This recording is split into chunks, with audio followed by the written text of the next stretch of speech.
여호수아 이야기 6번째 시간입니다. 이해 불가한 하나님의 방식이라는 주제로 말씀을 나누겠습니다. 우리는 삶의 문제 앞에서 너무나 다른 두 가지 접근 방식을 마주하게 됩니다. 바로 사람의 방식과 하나님의 방식입니다. 우리는 문제가 발생하면 이 문제를 어떻게 해결해야 할까라며 해결책 자체에 골몰합니다. 가능한 모든 방법을 동원하고 우리의 경험과 지식을 총동원하여 최선의 길을 찾으려고 노력합니다. 그러나 하나님은 전혀 다른 차원에서 문제를 바라보십니다.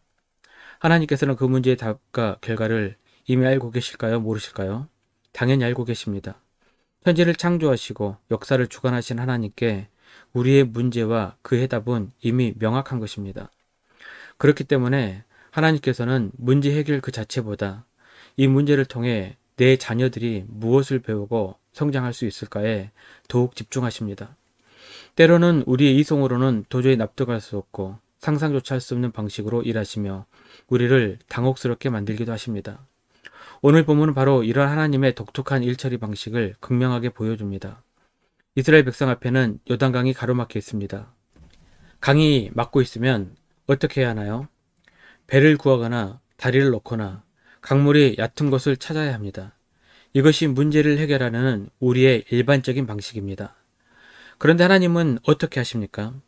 흐르던 강물을 멈추게 하십니다.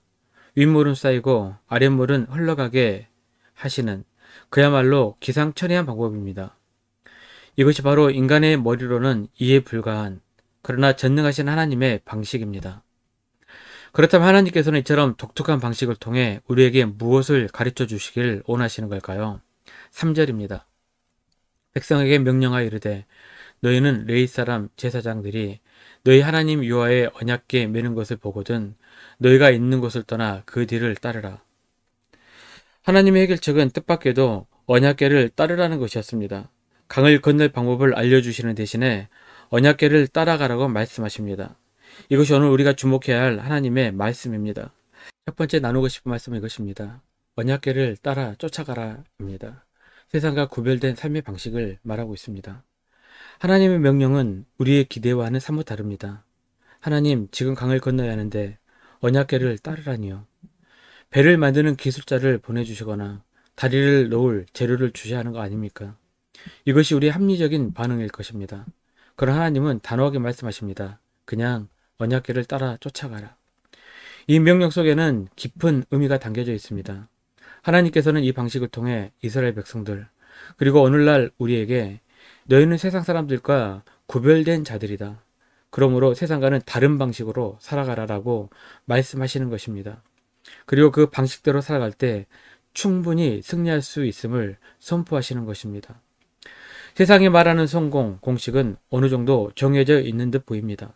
더 좋은 학교, 더 좋은 직장, 더 나은 배경과 조건을 갖추기 위해 모두가 숨가쁘게 경쟁합니다. 때로는 이러한 세상의 가치관 앞에서 신앙마저 뒷전으로 밀려나기도 합니다. 그러나 하나님은 우리에게 전혀 다른 길을 제시합니다. 언약궤를 따라 쫓아가라. 언약궤는 무엇을 상징합니까? 그 안에는 하나님께서 친히 새겨주신 십계명 돌판, 즉 하나님의 말씀이 들어있습니다. 물론 아론의 쌍난 지팡이나 또 만나가 언급되기도 하지만은 핵심은 하나님의 임재와 말씀입니다. 언약궤를 앞세우고 따른다는 것은 세상의 지혜나 경험이 아닌 하나님의 말씀을 삶의 최고 가치로 여기고 그 말씀을 따라 살아가는 것을 의미합니다. 우리는 종종 세상의 기준으로 성공과 실패를 판단하고 옳고 그름을 결정합니다. 그러나 하나님의 말씀이 우리의 삶의 기준이 되고 가치 판단의 중심이 될 때 우리의 삶의 방식은 완전히 변화될 것입니다. 꼭 세상이 인정하는 좋은 간판을 따지 않아도 하나님께서 그분의 방식으로 인도하시는 새로운 세계로 발을 내디딜 때 하나님께서 우리의 앞길을 형통하게 하실 것을 믿어야 합니다. 세상의 지혜와 방법이 통하지 않는 막막한 상황에서 언약궤, 즉 하나님의 말씀은 우리를 가장 안전하고 바른 길로 인도하는 유일한 불빛입니다. 우리 삶에 이렇게 적용했으면 좋겠습니다. 자녀들에게 세상적인 성공만 강요하기보다는 하나님의 말씀을 따르는 삶의 가치를 가르치시길 바랍니다. 아이의 재능과 성향을 존중하되 그 중심에 신앙이 바로 설 수 있도록 도와주십시오. 하나님께서 믿음으로 살아가는 자녀들의 인생을 그분만의 독특하고 놀라운 방식으로 우리 인간이 이해하기 어려운 하나님의 방식으로 인도하실 것입니다. 두 번째로 나누고 싶은 것은 이것입니다. 말씀과의 건강한 관계를 유지하라는 것입니다. 하나님께서는 언약궤를 따르되 일정한 거리를 유지하라고 말씀하셨습니다. 4절입니다. 그러나 너희와 그 사이 거리가 2000규빗쯤 되게 하고 그것에 가까이 하지는 말라.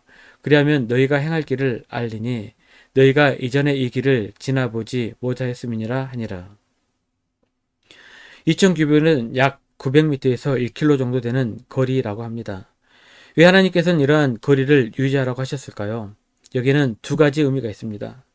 첫 번째로는 말씀을 앞서가지 말라는 것입니다. 언약궤, 즉 하나님의 말씀보다 자신이 앞서 나가려는 태도는 공동체와 개인의 신앙에 큰 위험을 초래합니다. 축구에서 공격수가 공보다 먼저 골대 앞에 가 있으면 오프사이드 반칙이 되는 것처럼 우리 하나님의 뜻과 계획보다 우리의 생각과 열정을 앞세우면 영적인 질서가 무너집니다. 아무리 좋은 의도라 할지라도 하나님의 인도하심을 기다리지 않고 성급하게 행동하는 것은 하나님의 방식을 따르는 것이 아닙니다.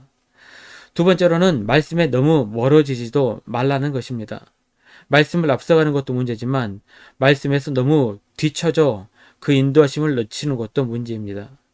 마치 경주에서 선두그룹과 너무 멀리 떨어져 있으면 길을 잃거나 포기하기 쉬운 것처럼 우리 하나님의 말씀과 너무 멀리 떨어져 있다면 세상의 유혹에 쉽게 넘어가고 영적인 방향감각을 상실하게 됩니다. 하나님께서는 2000규빗이라는 구체적인 거리를 언급하신 이유는 이스라엘 백성들이 전에 가보지 못한 길을 가기 때문입니다. 그들은 언약궤가 움직이는 것을 명확하게 보고 따라야 했습니다. 너무 멀면 언약궤의 움직임을 제대로 파악할 수 없습니다. 이 거리는 하나님의 인도하심을 가장 잘 분별하고 순종할 수 있는 집중과 경외의 거리입니다. 오케스트라 연주자들의 지휘나 손짓 하나하나에 집중해야 합니다. 너무 앞서 나가 자신의 기량만을 뽐내려 하거나 반대로 너무 지쳐져서 다른 악기 소리에 묻혀가려고 한다면 아름다운 하모니는 불가능합니다. 각자의 자리에서 지휘자의 인도에 정확히 반응할 때 비로소 완벽한 연주가 탄생합니다. 우리 신앙도 마찬가지입니다. 하나님의 말씀이라는 쥐봉에 우리의 시선과 마음을 고정하고 그분의 인도하심에 민감하게 반응하며 따라갈 때 우리 삶은 하나님께서 의도하신 아름다운 조화를 이루게 될 것입니다. 이렇게 적용하고 싶습니다.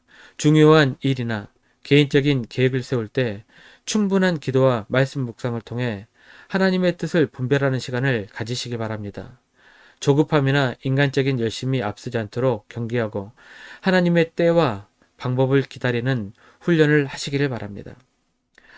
사랑하는 성도 여러분, 이스라엘 백성이 요단강을 건너는 사건은 단순히 과거의 역사가 아닙니다. 오늘 우리 앞에도 크고 작은 요단강들이 가로놓여 있을 수 있습니다. 인간적인 방법으로는 도저히 해결할 수 없을 것 같은 문제들 앞에서 우리는 낙심하고 좌절하기 쉽습니다. 그러나 하나님께서는 우리에게 말씀하십니다. 내 방식을 신뢰하라. 세상의 방식이 아닌 나의 말씀을 따르라. 하나님의 방식은 때로 우리의 이해를 뛰어넘습니다. 그러나 그 길 끝에는 반드시 하나님의 놀라운 승리와 형통이 예비되어 있음을 믿으시길 바랍니다. 언약궤 되시는 예수 그리스도를 바라보며 그분의 말씀을 삶의 기준으로 삼고 성령님의 인도하심에 민감하게 반응하며 한 걸음 한 걸음 나아가십시오. 그렇게 할 때 우리는 이전에 가보지 못한 새로운 길이라 할지라도 담대하게 건널 수 있으며 하나님께서 예비하신 축복의 땅을 경험하게 될 것입니다. 이해할 수 없는 상황 속에서도 하나님의 선하심과 전능하심을 믿고 오직 말씀을 따라 살아가는 모든 성도님들이 되시기를 주님의 이름으로 축복합니다.